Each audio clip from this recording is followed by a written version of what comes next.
Willkommen zurück, liebe Reisefreunde. Wir nehmen euch heute mit und fahren gemeinsam nach Palenque in Chiapas. Erst jetzt, wo wir selber Kilometer um Kilometer durch dieses Land rollen, begreifen wir, wie riesig Mexiko eigentlich ist. Wenn du es nur schon mit Deutschland vergleichst, merkst du schnell, dass hier ist eine ganz andere Liga. Du fährst stundenlang, Landschaften wechseln, Klima wechselt, aber das Land hört einfach nicht auf. Seit wir Mexico City hinter uns gelassen haben, ist der Verkehr etwas entspannter geworden. Wobei entspannt relativ ist. Manchmal machen die Mexikaner aus einer zweispurigen Straße spontan eine vierspurige. Jeder nimmt sich seinen Platz, alle hupen ein bisschen und irgendwie funktioniert es trotzdem. Wir möchten uns von Herzen bei euch bedanken für all die Nachrichten, die uns in den letzten Tagen erreicht haben. Es bedeutet uns wirklich viel, dass ihr an uns denkt, gerade jetzt, wo die Schlagzeilen aus Mexiko sehr dramatisch klingen. Wichtig ist aber die Einordnung. Mexiko ist riesig, wirklich riesig. Die aktuellen Ausschreitungen betreffen vor allem Regionen im Westen und mittleren Westen des Landes. Von dort bis zu uns an die Küste liegen mehrere Fahrtage. Das sind keine kleinen Distanzen, vor allem nicht in einem Land dieser Größe. In den Medien wirkt es schnell so, als würde ein ganzes Land gleichzeitig eskalieren. In Realität konzentriert sich so etwas oft auf einzelne Bundesstaaten oder bestimmte Städte. Das heißt nicht, dass man es unterschätzen soll, aber es hilft, die Dimensionen richtig einzuordnen. Wir sind aufmerksam unterwegs, informieren uns laufend und bleiben vorsichtig.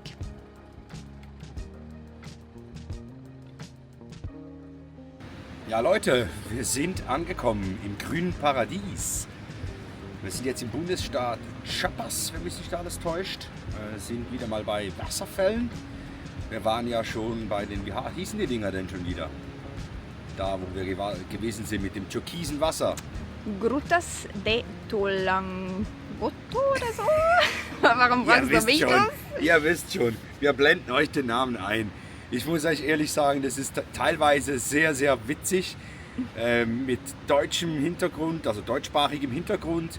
Klar kann ich Portugiesisch fließend, aber manchmal hier die Aussprache mit den X und IX und Z und so ist schon abenteuerlich.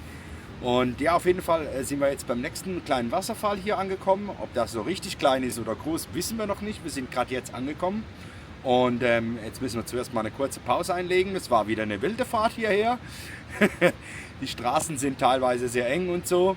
Und ja, aber die Leute sind total rücksichtsvoll, wenn es im Langsamfahrbereich geht, auf der Autobahn oder Autostraße oder wie sie das auch immer nennen hier, ist es manchmal ziemlich halsbrecherisch. Aber da haben wir sicher auch noch ein kleines Video. Falls wir das haben, blenden wir euch das auch noch kurz ein. Ja, auf jeden Fall genießen wir jetzt mal hier ein bisschen zu baden. Wir haben hier mit dem Platzhost, da hinten sieht man das, ist ein Restaurant, wo wir hier sind. Und haben mit dem gesprochen, der sagt, ja, stellt euch dahin, wo ihr möchtet, weil es sind eh nicht viele Leute da, weil es ist kalt. Es ist kalt. Es hat 25 Grad, 27 Grad, aber es ist kalt für die Mexikaner hier. Und somit genießen wir den Platz heute alleine. Heute soll auch noch eine Band spielen. Die San Francisco Local Regional Band. Wir sind gespannt, ob das auch dann stattfindet. Und ja, zurzeit geht es uns richtig gut. Wir genießen die Temperaturen. Mir gefällt es, wenn es ein bisschen wärmer ist, weil ich schwitze lieber, als dass ich friere. Bezüglich den Straßen Mexikos, wir haben uns jetzt schon das ein oder andere Mal beklagt darüber. Heute haben wir aber lustigerweise Schweizer getroffen auf einem Parkplatz und die kommen von Süden nach Norden und die haben uns dann versichert, Mexiko ist eigentlich ganz okay zu fahren, also das wird nur noch schlimmer. Ich weiß jetzt nicht, ob es vielleicht bei uns ist wegen dem Unfall, dass wir einfach noch ein bisschen vorsichtig sind, aber die Mexikaner, die haben schon Chili im Arsch, wie die fahren. Ja. Und halt, die setzen echt oftmals zu unglaublich gefährlichen Manöver an und überhaupt nicht chillig oder so, sondern immer alles ultra schnell. Aber die Straßen, also über die Straßenverhältnisse dürfen wir uns nicht beklagen. Die Straßen sind relativ gut. Was wirklich anstrengend ist, sind diese beschissenen Toppes. Das ist wirklich, ja. Aber Thiago sagt, hier kann man die Menschen halt nicht übers Portemonnaie erziehen. Hier muss man sie mit solchen Straßenbumps erziehen. Und das ist das Einzige, was wirklich hilft, weil so fahren die langsamer. Und ja, so gehen halt auch die Autos kaputt, wenn man da drüber fliegt.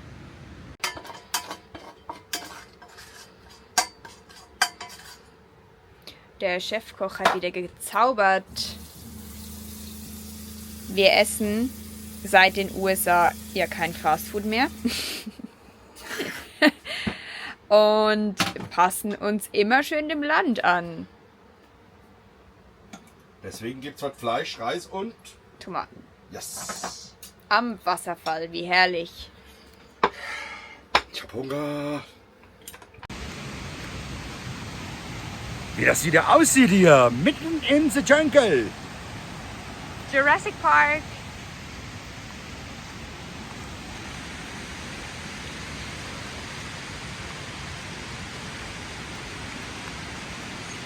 Achtung, es rutscht. Thank you.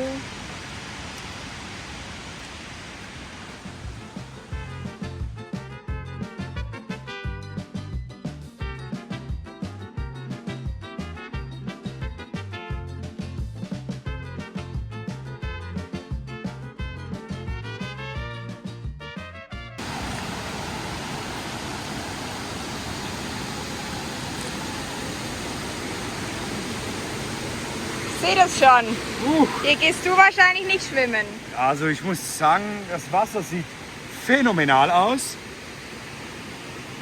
Ja. Aber Freunde, Fuß war drinne, so kalt. Hier könnten wir rutschen hier vorne.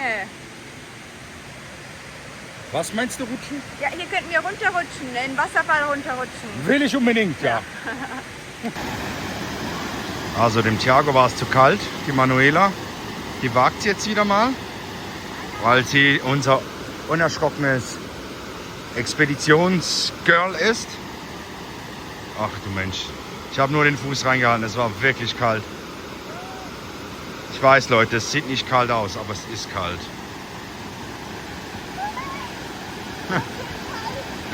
Ganz schön kalt, gell? Ja, wir sind hier und da hinten hat es noch eine kleine Gruppe, aber ansonsten sind wir alleine. Der Campinghost hat uns gesagt, wisst ihr Leute, zu kalt für die Mexikaner, deswegen sind nur die Touristen da.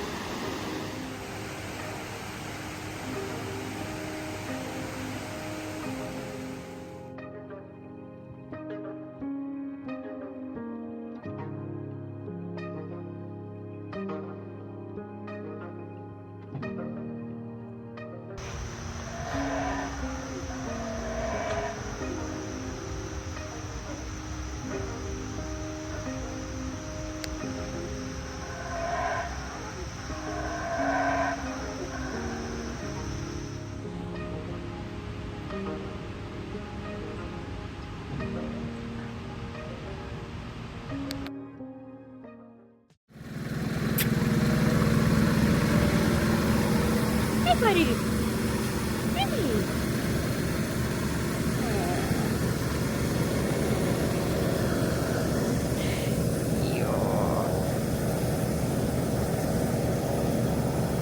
Komm, wir gehen. Komm. Komm.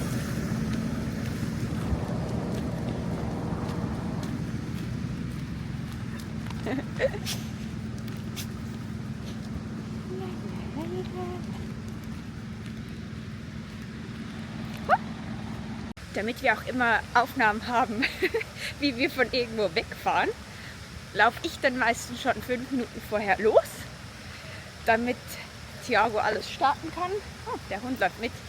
Und ich dann filmen kann, wie er kommt. Aber ich glaube, heute ist er ein bisschen zu schnell. Da kommt er nämlich schon. Oh, scheiße. Ist nicht gut. Aber ich habe hier gute Begleitung mit mir.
fühlst du dich heute, Thiago? Ja, eigentlich ganz okay. Ich habe ein bisschen Schnuppen. Das erste Mal in 10 Monaten hast du Schnupfen, gell? Ja, das erste Mal. Aber geht ganz gut. Sind das die Tropen? Wahrscheinlich. Wohin fahren wir denn heute? Heute fahren wir zu einem Amigo Dolos. Wie heißt das dorthin? Palenque. Palenque. Amigo del Palenque. Hat uns einer kontaktiert. Und zu dem fahren wir jetzt. Mal schauen, ob wir da hinkommen. In das kleine Städtchen rein. Wieder mal Adventure. Ja, also wir sind vor 2 Tagen in Palenque auf einem Parkplatz gestanden und da ist jemand an uns vorbeigefahren und der hat uns dann via Webseite kontaktiert. Wow. Hat uns eine E-Mail geschrieben und er hat gesagt, oh, er würde sich so freuen, wenn wir ihn treffen würden. Und er hat ein Airbnb in Palenque und ja, das Ding ist, wir kommen halt wirklich nicht so einfach in die... Wir versuchen ja sonst schon nicht unbedingt in die Städte reinzufahren. Und wenn man dann noch in eine Wohnsiedlung reinfahren soll, dann wird es wirklich adventurous. Wir schauen mal, wie weit wir kommen. Und dann geben wir dem Amigo Bescheid, dass wir da sind. Ja, bleibt spannend heute. Wir bekommen so viele liebe Nachrichten von euch da draußen und das bedeutet uns wirklich viel. Danke für jede einzelne Einladung, für jedes Angebot und für jedes offene Gartentor. Weil unsere Videos zeitversetzt online gehen, verpassen wir leider oft die Gelegenheit, spontan vorbeizukommen. Das ist manchmal schade, weil genau für solche Begegnungen sind wir unterwegs. Hier aber hat das Bauchgefühl einfach gestimmt. Miguel hat so höflich und herzlich geschrieben, dass ich sogar Thiago mit seiner Erkältung motivieren konnte, diesen Abstecher zu machen. Und manchmal sind es genau diese spontanen Entscheidungen, die eine Reise so besonders machen.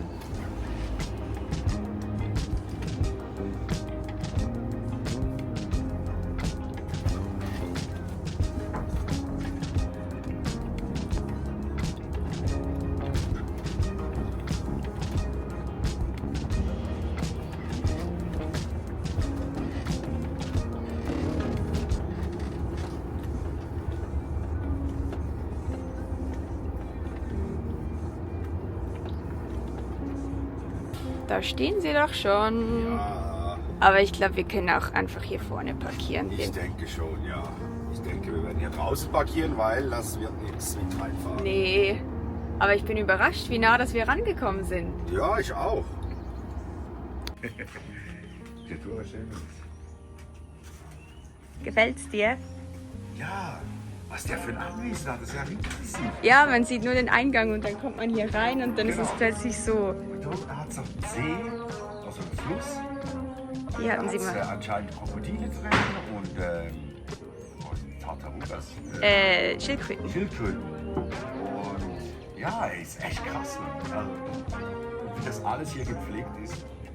Also richtig gut. Now, let's say here. This is like, yes, it's Los. Yeah, this is like garage, so everybody, some.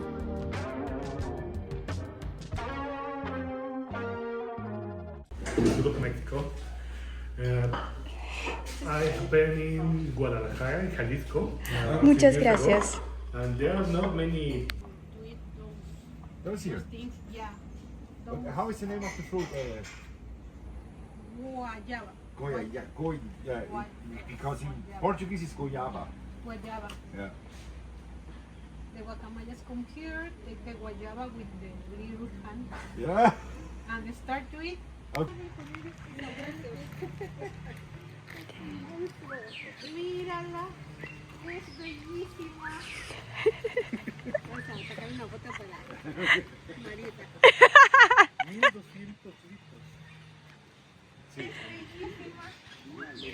A ver, can I take a picture? Yes, you can take as many as you like.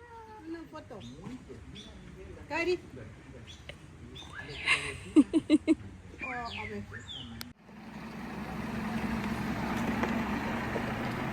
Aquí para que me vean. Oi.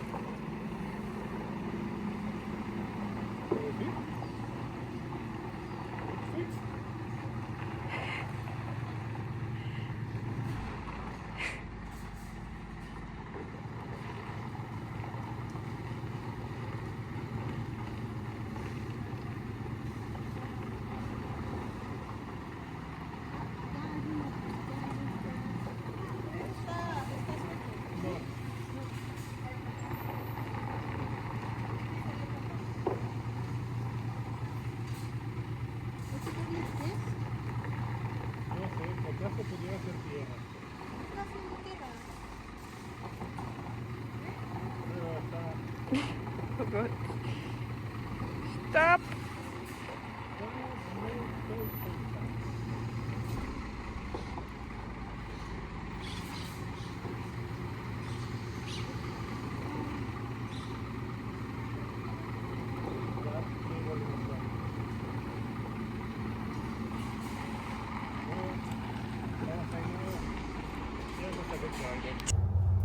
Wir sind wieder im Fahrzeug und wir hatten einen ganz, ganz tollen Morgen mit Miguel und seiner Familie.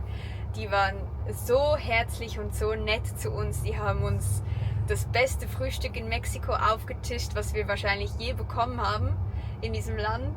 Sie waren so gastfreundlich und einfach herzensgute Menschen. Ja.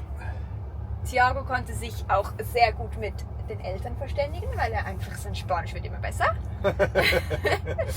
Und Miguel ist der Sohn und seine Schwester, die konnten sehr gut Englisch. Und die haben uns einfach vor 2 Tagen hier in Palenque in der Stadt gesehen, wie wir geparkt haben uns kontaktiert und gefragt, ob wir Lust hätten vorbeizukommen.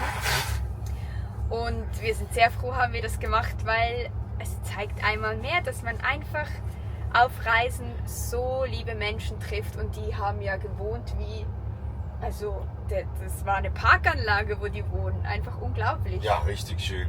Ich glaube, wir haben auch noch einige Bilder gemacht, wenn ihr die nicht schon gesehen habt, wenn wir die schon reingeschnitten haben, habt ihr sie eh schon gesehen, sonst machen wir das jetzt. Es war richtig schön.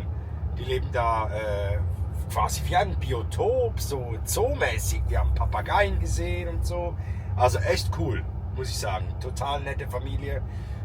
Und falls ihr das Video schaut, muchas gracias. Muchas gracias, das ist, was ich auch kann.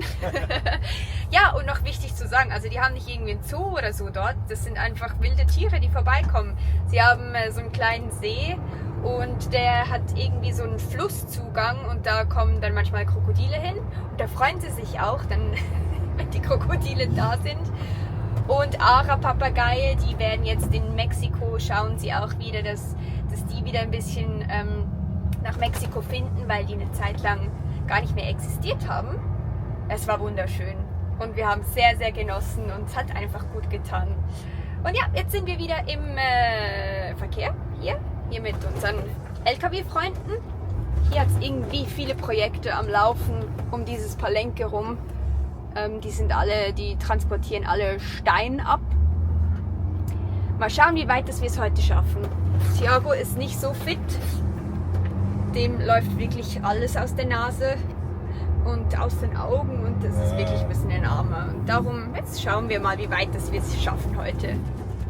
Miguel und seine Familie betreiben ein Airbnb und sind jetzt neu auch auf iOverlander zu finden. Wirklich herzensliebe Menschen, genau solche Begegnungen bleiben bei uns hängen. Für uns geht's jetzt weiter Richtung Meer, denn der Golf von Mexiko ruft. Ein bisschen Salz in der Luft, Wind im Gesicht und Big Shrek, der wieder Kilometer frisst.